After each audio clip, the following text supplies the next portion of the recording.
Saudara-saudari yang terkasih di dalam nama Yesus Kristus, salam sejahtera dan selamat pagi bagi kita semua. Sebelum kita mengawali aktivitas kita sepanjang satu hari ini, kita terlebih dahulu dibekali oleh firman Tuhan untuk kita pada pagi hari ini. Sebelum kita mendengarkan firman Tuhan, mari kita bersatu di dalam doa. Kasih karunia dan damai sejahtera dari Allah Bapa dan dari anaknya Yesus Kristus Tuhan kita. Amin. Saudara-saudari yang terkasih di dalam nama Yesus Kristus, firman Tuhan untuk kita pada pagi hari ini, pada hari Jumat tanggal 18 Agustus tahun 2023 yang tertulis pada kitab Nabi Hosea pasal yang ke-6 ayatnya yang ke-6. Demikian firman Tuhan. Sebab aku menyukai kasih setia dan bukan korban sembelihan, dan menyukai pengenalan akan Allah lebih daripada korban-korban bakaran. Demikian firman Tuhan. Saudara-saudari yang terkasih di dalam nama Yesus Kristus, Hosea adalah salah satu nabi yang diutus oleh Tuhan untuk mengingatkan Israel atas ketidaksetiaan mereka kepada Allah. Nabi Hosea menyuarakan suara pertobatan kepada keluarga kerajaan dan bangsa Israel, di mana mereka harus kembali kepada Allah di dalam roh dan kebenaran. Artinya sangat jelas untuk menegaskan bahwa kesetiaan umat Israel sudah jauh lebih dibutuhkan dibandingkan penampilan mereka secara fisik. Peribadahan dan persembahan yang dilakukan oleh orang Israel bukan hanya sekedar menjadi rutinitas semata, dan Taurat Tuhan bukan hanya menjadi hukum yang kaku dan tidak menjadikan mereka berhubungan baik dengan Tuhan Allah, di mana mereka sebagai umat pilihan Allah. Dan di balik rutinitas semata yang sering mereka lakukan melalui aturan-aturan peribadahan, mereka justru tergoda dengan praktik-praktik penyembahan ilah bangsa lain. Oleh karena itulah Nabi Hosea diutus oleh Tuhan Allah mengingatkan bangsa Israel bahwa Allah hanya menghendaki kesetiaan iman mereka, sehingga Allah tidak tergiur. Allah tidak tergiur dengan korban atau persembahan yang diberikan tanpa keikhlasan dan bersifat rutinitas semata saja. Allah adalah Tuhan yang membebaskan mereka dari Mesir dan memberikan tanah perjanjian dan memberikan mereka dan memberkati mereka. Allah ingin supaya umat Israel kembali dekat mengenal Allah dengan sungguh-sungguh. Itu yang diinginkan oleh Tuhan melalui Nabi Hosea yang diutus oleh Tuhan untuk menyuarakan suara pertobatan, untuk menyuarakan pesan Tuhan kepada umat Israel agar mereka kembali menjalin hubungan yang baik kepada Tuhan Allah. Saudara-saudari yang terkasih di dalam nama Yesus Kristus, firman Tuhan mengingatkan kepada kita juga sampai saat ini kita juga dituntut untuk menunjukkan kasih dan kesetiaan kepada Allah. kasih yang kita miliki sebagai kesetiaan kepada Tuhan. Begitu juga kesetiaan kita harus dilandasi dengan kesetiaan kasih kepada Allah.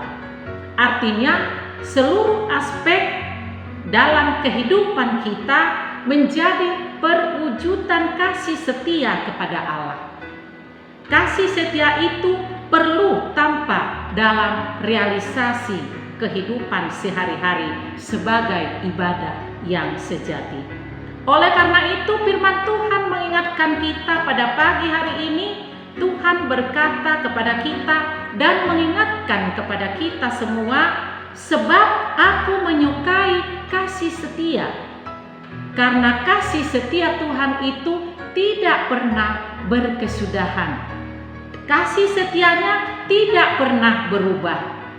Dia sungguh mengasihi kita dari dahulu kala, kemarin, hari ini, besok, kekal untuk selama-lamanya. Itulah kasih setia Tuhan.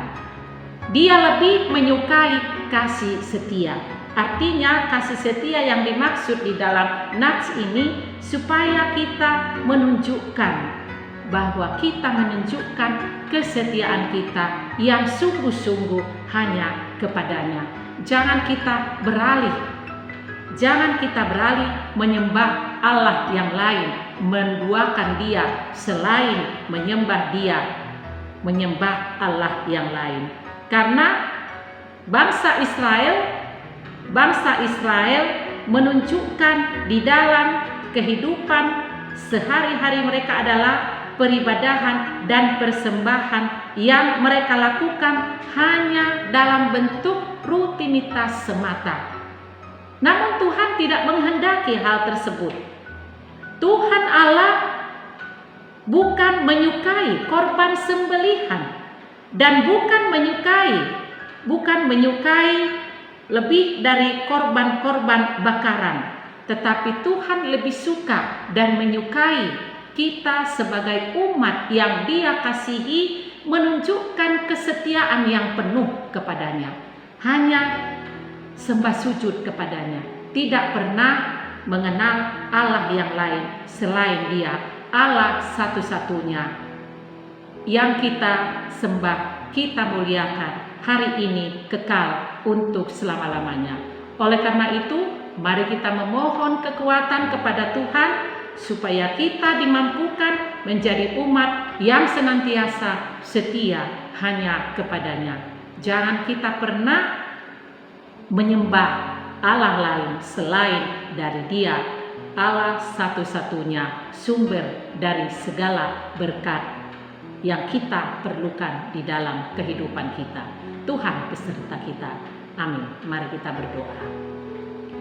Terima kasih Bapa di surga buat firman-Mu yang kami dengarkan pada pagi hari ini.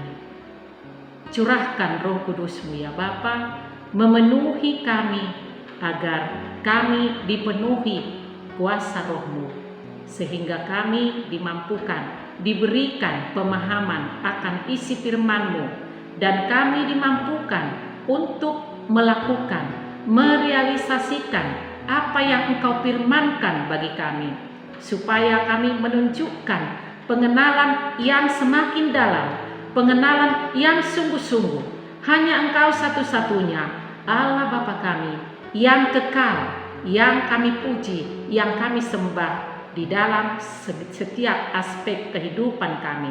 Engkau adalah Allah yang tidak pernah berlalu. Kasih setiamu juga kekal untuk selama-lamanya dan tidak pernah berubah. Itulah yang memberikan kekuatan kepada kami agar kami senantiasa menunjukkan kesetiaan kami kepadamu dan dapat kami wujudkan di dalam kehidupan kami sehari-hari. Bapa di dalam surga, kami serahkan segala aktivitas hidup kami dalam tangan pengasihan-Mu. Biarlah Tuhan yang campur tangan dalam setiap pekerjaan kami. Apapun yang kami kerjakan, biarlah Engkau yang selalu hadir di dalam setiap pekerjaan dan apapun yang kami rencanakan, apapun yang kami pikirkan, supaya semuanya seturut dengan kehendak Tuhan. Berkati juga jemaat Tuhan yang terbaring di rumah sakit, juga yang pemulihan di rumah karena kurang sehat ya Tuhan, biarlah Tuhan yang menjamah tubuh mereka dengan jamahan tangan-Mu yang penuh kuasa, agar mereka juga boleh merasakan kuasa Tuhan yang memberikan kesembuhan. Berikan kami semua juga kesehatan, kekuatan, dan iman yang teguh hanya kepada-Mu saja. Di dalam perjalanan hidup kami, biarlah Engkau yang kami andalkan menjadi pemimpin hidup kami, yang mendahului setiap langkah hidup kami. Terima kasih Bapa di surga, kami serahkan hidup kami sepenuhnya dalam tangan pengasihan-Mu. Kami mohon ampun akan dosa dan salah kami. Ampuni kami ya Bapa, agar kami layak di hadapan Tuhan. Terima dan sempurnakan doa kami di dalam nama anak-Mu Tuhan Yesus Kristus. Kami berdoa dan bersyukur kepada Tuhan. Anugerah daripada Tuhan kita Yesus Kristus, kasih setia Allah Bapa, dan persekutuan Roh Kudus kiranya menyertai kamu sekalian. Amin. Saudara-saudari yang terkasih di dalam nama Yesus Kristus, selamat beraktivitas bagi kita semua. Tuhan Yesus memberkati kita. Salam sehat bagi kita semua.